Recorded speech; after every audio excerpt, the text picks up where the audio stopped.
যদি তওবার নামাজ 2 রাকাত পড়তে গিয়া সিজদা করবে কয়টা? 4টা সিজদা।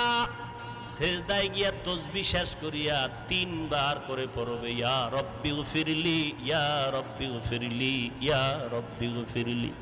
সিজদায় গিয়া 4 সিজদায় 3 বার করে বলবে তাসবিহ পড়ে, ও আল্লাহ আমি তোমার কাছে মাফ চাই, রব তুমি আমারে মাফ করে দাও, মাফ করে দাও। এমন গভীরভাবে একনিষ্ঠতার সাথে রবের মোহাব্বতের নজরে তওবা করবে। আল্লাহ পাক বলেন, বান্দা পাহাড় সমপরিমাণও যদি গুনাহ করো, আমি আল্লাহ একটা মুহূর্তের মধ্যে সব গুনাহগুলো মাফ করে দিব। আল্লাহর সাথে কথা বলার এই মাধ্যম দুইটা। আবার নামাজের মধ্যে 2টা স্থান আছে আরো বেশি মোহাব্বতের।